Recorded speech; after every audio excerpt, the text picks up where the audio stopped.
welcome to Let Them Talk. I'm Paul DiRienzo, and we have a great show in store for you. Our guest, Roman Primitivo Albear, the great playwright from the Lower East Side, squatter, poet, activist, someone who I've known for many years and who has done an incredible job producing a play that we're going to be talking about, and some of the other things that he's done, which is very interesting. And he was just recently a recipient for theater of the Acker Awards, which is the Lower East Side Awards, which honor people who have done great things in the previous year and throughout their lives in the creative world. And as such, we've had a number of Acker Award winners. Actually, last year we had Clayton Patterson, who's the organizer of it, and others as well. Joni Musi, who's co-host of the show, was an Acker Award winner, and Teresa Burns was here on the show, and she was an Acker Award winner. So we're covering the Acker Awards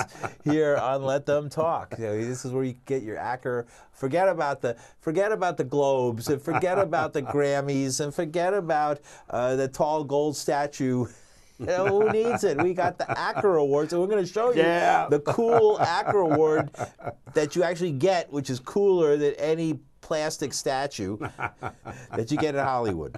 All right? I'm Paul DiRienzo. Again, this is Let Them Talk, and my guest is Roman Primitivo Albear. Welcome.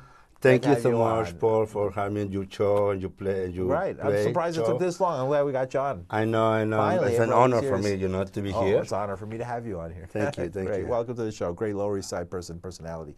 Wow, congratulations on your Acker. I'm still in shock. Right. Good. I mean, I still what? I never had any award in my life, so that's the first one. When did you get into? When did you decide you wanted to get into theater, to write theater, and produce, direct since theater? when I was a kid. In my school in the 7th grade. We're doing a play in the school, and from there I was always connecting with theater and stuff like that, So I wasn't some kind of actor at that time, but I'm having some kind of panic stage. So I never be up front of the stage. I must be stage fright. Yeah. That's what they call it. Right. So okay, but behind the scene, behind the footlights, on the other side, you like that role. I think the at least in my opinion, the interesting of making theater or directing a film, is first of all the imagination. When you start the imagination, the scenes, the characters, the lies, all the story about the project, and then after that is coming the technical situation, which is get the actors, casting the actors, blocking, rehearsal, which is coming a little like a little pain in the neck. And then everybody doing, because it's a collaboration. Right. It's not just the director and blah blah blah. It's like directors and actors. And whatever's behind the crew. If we're doing a good job, the result is beautiful, But I think for me, the more important is the imagination. Yes. When I started thinking about, I want to direct in this play, or I want to make it in this film, and I start to my imagination flyer, and I start thinking about image and scenes and speech, stuff like that. Right. So and then the technical situation is always going to be an issue. So where were you born? Where are you from? I'm born and raised in Mexico City. Big city. Yeah, really big city. Like 28 million people. Wow. Yeah. What is Mexico City? It's not. Do you say you're from Mexico City, or do you say you're from a neighborhood? Like in New York, when people ask me where you're from, I say Lower East Side or East Village. Then I say, well, where's that in New York City? Right. Well, Mexico we call it Mexico DF, Federal District. Yeah. That's what Mexico DF. It's the capital, like D.C. The Federal District. And then Mexico City is a monster because they're so fast with not really a social program. So in one point, Mexico City was here, and the suburbs, it was around. We call it Xochimilco, or Iztapalapa, or Coyoacán. But because they're so fast and with not really coordination with the system public, whatever. So now the city taking all the suburbs and incorporation to Mexico City. I see. Where I grew up, it was called La Condesa, and it's like a classical neighborhood, middle class, some kind of working class, middle class, and now it's gentrification, like all over the planet, gentrification. And that neighborhood, it was very nice because before the Second World War, when Franco in Spain taken over the Spain, Spanish Civil War. And the Republicans people lost the battle. A lot of Republican Spanish moved to Mexico City, to my neighborhood. I see. So it started to give a flavor because it was not just social workers, but also was intellectuals and science and doctors and lawyers and teachers. You know, not all moved to the Condesa, but a lot of, because the neighborhood is a little like a European look, that neighborhood. You know, so a lot of people from Argentina and different places like that. Well, that's the funny part. First of all, it was the Spanish people from the República. Like people who was Franco put away or killed. But then in the 60s, when the Argentina got the dictatorship, a lot of Argentinian people moved to La Condesa too. So that neighborhood is considered the neighborhood of the exiles from people who was running away from the dictatorship. Right. So you know, Mexico. I've been there a number of times myself, and the entire, you know, all the places that Donald Trump doesn't like are famous for their visual and musical arts and theatrical arts, and of course when you go to Mexico City, you see the great works of people like Diego Rivera and Orozco and the others, right? And you were writing about how you were influenced by these great public murals, on the walls and have you, like that. Totally, yeah. Well, in Mexico, all political, sort of political. Yeah, right? In Mexico, Social. We are bad in politics, but we're good in culture. Right. You know what I mean? Like in politicals, maybe we have a 0, but in terms about culture and social culture, we have a like number 10. Something like that. You know what I mean? The politician. The funny thing about Mexico City is always considered center left or left, a little left. I see. You know, and the rest of the country is still like a very center. Is that because it's federal district? Yes. So it's a little like independent about another country, you know. And for that reason, many artists and many social thinkers and workers, like not just Diego Rivera, but it was don't have the name right now. Clemente Orozco and Clemente Orozco, and a lot of people who's poets, including Leon Trotsky. Yeah. Oh, Trotsky lived there. Well, I saw the movie, right? And the great artist, you know, Diego's wife. I mean, Frida Kahlo. Frida Kahlo, right? Of course, right? And Frida Kahlo. I saw the movie Kahlo. Frida. I mean, and that was such a great movie. And I had no idea that she had an affair with Trotsky. Yeah. And poor and that was, you know, Trotsky's wife was upset about that. She was pretty upset. Yeah, she was upset about it. But also because Frida Kahlo was probably like mid-20s. Yeah. And Trotsky was probably mid-50s, right? And the way he was the same age, so it was unfair competition, like a personal insult, right? I'm afraid to say. All right, so that said, so you're working your play, which is let's talk for a minute about the play. And then we're going to see a clip from it. So the play is called Ubu Rex. Well, the original title is Ubu Ro. I guess it's the right pronunciation in French, or Rao, which is king. King, same thing, right? Rex is the same thing. And Rex in Latin. Right. And the title that I changed in Rex is because I guess not just New York, but United States, but particular New York, is like the new Rome. I see. And the Rome's, it was speaking Latin. Right, okay. And it was Rex, the king. It was not king, it was a Caesar. What does Ubu mean? Ubu is nothing. Ubu is the name. I read somewhere that means shit. No. The funny thing about this is the French people always talking about fecal and gourmet. French people always talking about fecal and gourmet. It's a very traditional. Fecal matter. Fecal is like they're always talking about merde. Merde. Yeah. Merde. Yeah. Right. And food. And food. It's very good for the French people. You know? Right. There's a direct connection. So this guy was a young guy, 18 years old, probably when he wrote the play. Yeah. And he was a classical bourgeoisie guy who was against to the bourgeoisie family. Okay. Against to the authority and against to anything that was a smell authority. Okay. And then and this is the writer of the play, the original writer. Alfred Jarry. Jarry. Yeah. Okay. And then he wrote this play making fun about his teacher, a physics teacher.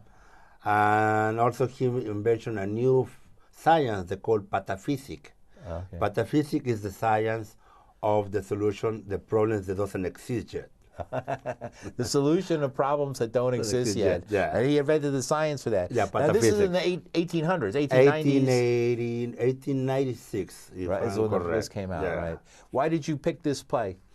Well, as a, I don't know if it's the right title, but as a Latin American person, or North American or South America, but let's go put in Latin America.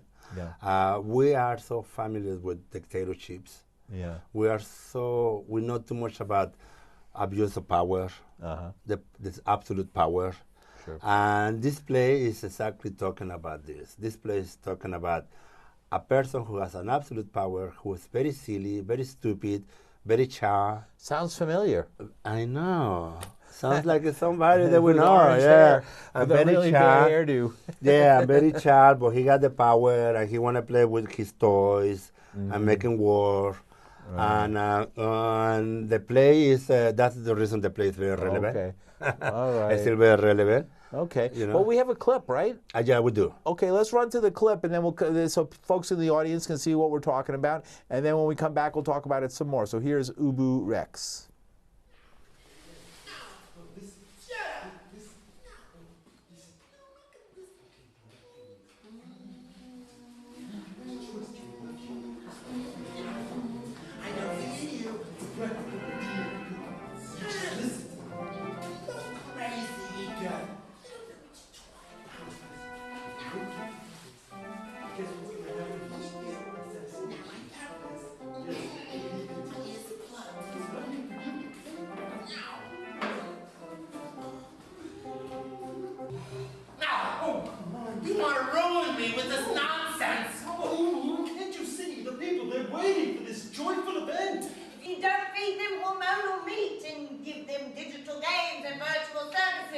You'll be overthrown within 2 hours. Meat? Yes, from the herds of mad cows. But digital reality? Never. Force feed them fat and antibiotics, and their sick little minds will be content. You are mad. How did I end up with such an animal as you? For the last time, I want to control reality, okay? And I want all the money, okay? And I want to release the single new smartphone or Xbox or not. Mine. And all the information at Fecal Towers, the tallest building on the planet. I know. There's an enormous mausoleum on floor 666, and they say there's an incubus old man, and he's frozen inside a vase or something. But in that vase, they have unreleased microchips and reality games and iBrains games. Asshole! You just try! Oh, if you don't give the people smartphones or the plasma TVs, they won't want to pay their taxes. Is this true? Okay then. We'll throw a special event. Invite 3 million people and cook 150 hot dogs and 800 cheeseburgers for me and French fries for all and beer, lots of beer, cheap shitty beer, that's the kind I like myself, and some fuck and some shit and some piss of cola.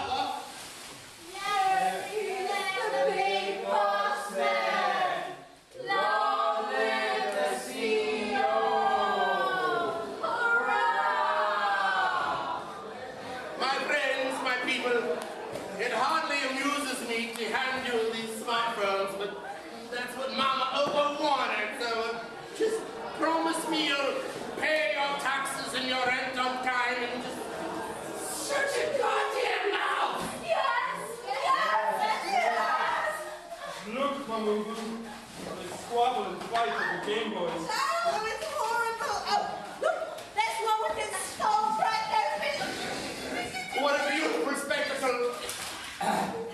My friends, my people, I invite you all to come in and dine. Today will open up the doors of the penthouse. Please join me by sharing my table.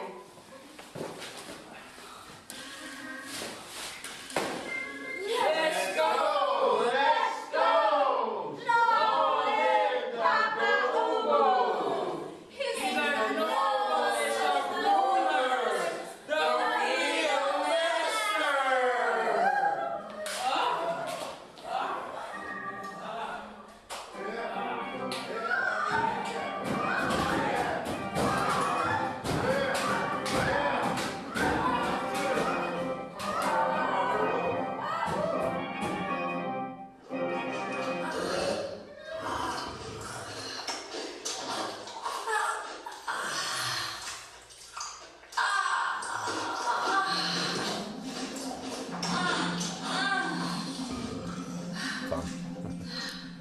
All right, there we go, Ubu Rex, and we have the director and writer, well, the adapter of the original play, which is right here, Roman Primitivo Albear, and who is also a winner of this year's Acker Awards, which we'll talk about a little bit more. We'll talk about more in a moment or two. So the Acker Awards are were just given out just over the weekend on Sunday, and they honor Lower East Side folks who have made a great contribution in the previous year and through their lives to the arts here. And here you are. Let me see there. You were here somewhere. Oh, here you are. And there's your segment right here. Whoop, the other side. There it is on this side. There he is. All right, so there you are. In the book, Roman Primitivo Albear, for theater. And so, Roman, tell us this event, this incredible play that you're producing and have been working so hard on. When is this happening, and where is it happening? All right, it's we were opening last weekend, Thursday, Friday, and Saturday last weekend, and now we're gonna run it for 2 weeks more. Oh, good. This Thursday, this Friday, and this Saturday, and next week, the same days, Thursday, Friday, and Saturday, and it's under St. Mark's Theater. Under St. Mark's Theater. Yeah, 94 St. Mark's Place. Okay, 94 St. Mark's Place. This is between First Avenue and Avenue A, next to the tattoo. Okay, shop, know that. Sure, the next to the famous tattoo parlor, right? Between First and A, next to the tattoo parlor. Yeah. Down, I imagine under St. It's Mark's. a black box, yes. Right, it's under downstairs, St. Mark's, yeah. right. So it's a basement. Right, great. And so what time does that begin? The curtain is open by 7:30. 7:30 p.m.? Yeah, Okay. and it's running for like an hour, 20 minutes. Okay. Yeah. And so it's in the Lower East Side, the East Village, as they call it now. I like to still call it the Lower East Side. Lower East Side. Right. To me, it's always going to be the Lower East Side. And so great. So how can people? Is there a website or a place people can get tickets? Or Yes, something like that? I bring you also. This is for you, anyway. Oh, thank you. A poster. I always like gifts. Yeah. Posters. I love posters. I know you maybe like gift, and Right, I'll I put it bring up. you this. My house is full of posters. I love and it. also because it's Right. better. You also brought your Acker Award, which Yeah, is because a it's very box. beautiful. I want to. Yeah. I want to share with you this one because Yeah, we'll I see think that this in a a really minute. piece of art, and I think Right. it's very, Okay. very nice. Okay, good. So this is the poster. You wanna down. hold it? Oh, wow. Here's the poster for the event. Oh, great. Hold up to that side so we can hold up both sides. There we go. All right, and aim it at the camera. Oh, there, that camera there. All right, great. And this is they can get the tickets portion in this address over here. Right, there's Or the if you wanna address. read it? Right, www.frigidnewyork.info. Well, today's been mild, but it's been frigid. Yeah. FRIGID New York NEWYORK.info. Frigidnewyork.info. Okay, that's a good place. And is this the theater, right? Yeah, we This make is- this poster, my oh, friend. there it is next to Fun City. There's Fun City. Exactly. Right, and it's what, downstairs here? Down there? Downstairs is over here. Oh, over there on this side. There it On is, this down side. over there, right on that and side. this is the famous building, right? From graffiti, physical graffiti. Okay, from physical. Oh, right. This is physical graffiti from the Right. Led Zeppelin album. Zeppelin. Oh. And also in this one, they recorded with the Rolling Stones. Waiting for My Friend. Oh, that's where they recorded Waiting for My Friend. Yeah. Wow, so it's rock and roll history. Rock and roll, man. You're down in the basement. You can feel the spirit when you have the event. Yeah, so, yeah. okay, so this is this Thursday, Friday, and Saturday this That's week, right. and then the following week, Thursday, Friday, Saturday, Yep. 7:30 at 7:30. Under St. Mark's. And you can find out more at frigidnewyork.info, and it's 94 St. Mark's Place. That's right. All right. And this is for right you. in my hood. Thank you very much. I You're appreciate welcome. that. I appreciate that. Thank you. I'm going to put it up. I'm going to treasure it. And that all said and put aside, you have brought. Now let's talk about the Acker Awards. Okay. What are the Acker Awards? Do you have the tape there? Let me- you demolished it. a That's little all right. bit something. Oh, yeah, because it was save not the really tape. good. I'll save it. Okay. Tell us about the Acker Awards. Well, I bring the box because I really love it too Right. much. This box is made by Steve Alice. Mm-hmm. It's a beautiful wall.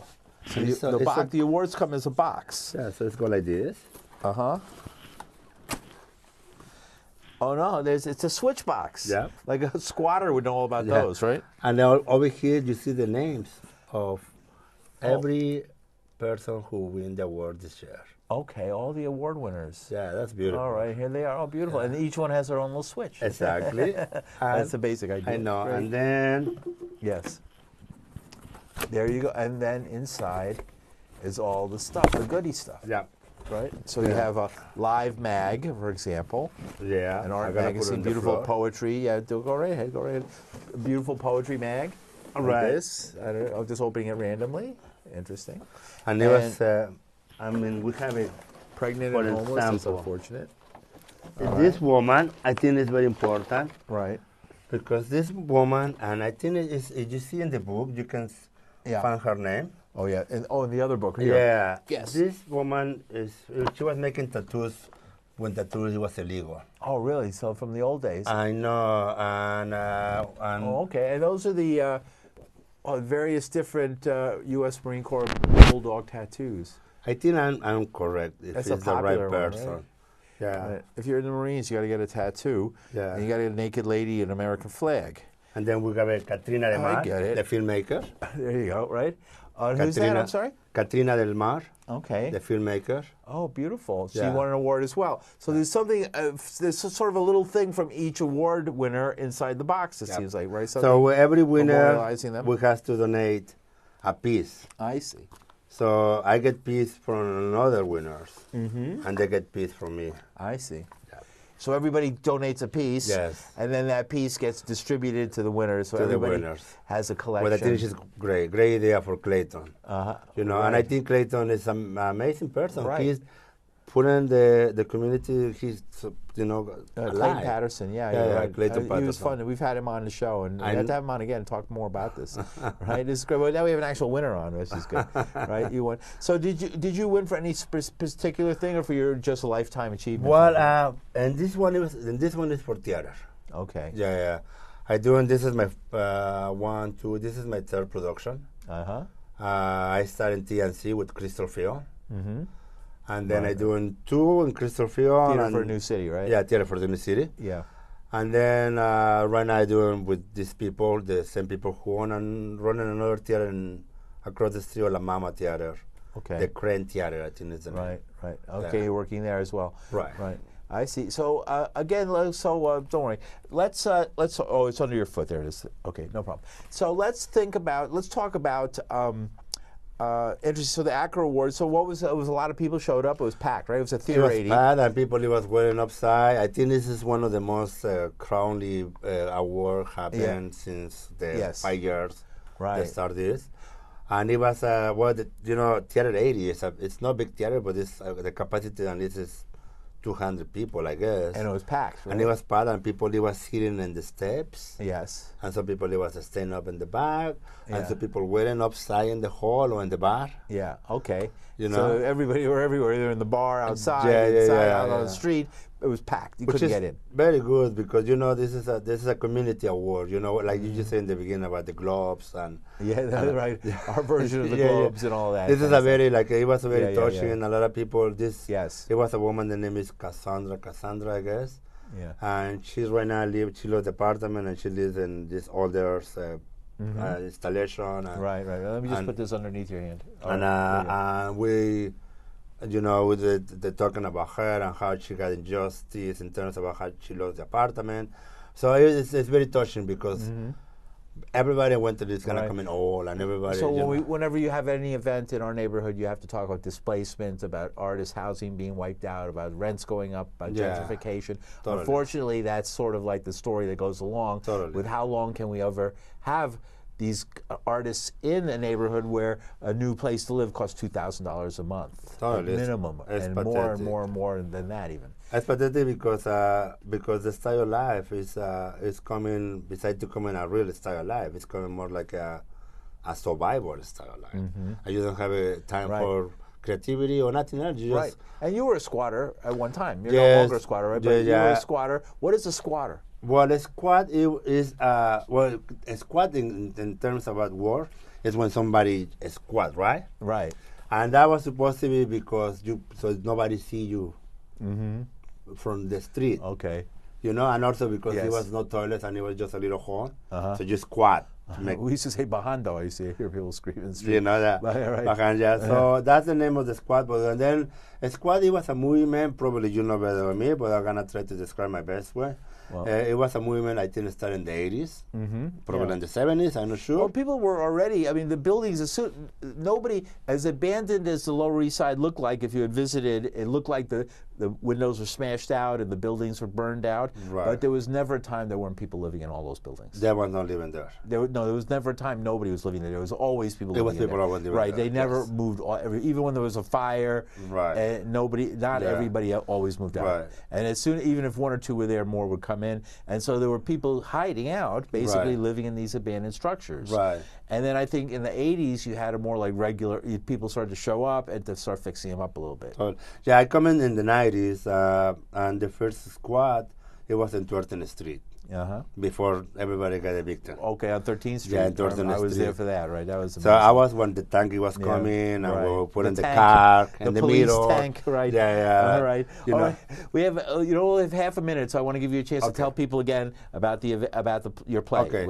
It's coming. It's a 94 St. Mark's Place on the St. Mark's Theater. Yeah. The curtains is open by 7:30 Monday, Friday, and Saturday for 2 weeks. Thursday, you mean? Thursday, Friday, and Saturday. Thursday, Friday, and Saturday, 7:30. For 2 weeks. 94 St. Mark's Place. Right next to the New City Tattoo. Exactly. And right at almost at First Avenue. And so people should come. Yeah. Go to the website, which is frigidnewyork.info, and we'll see you next week.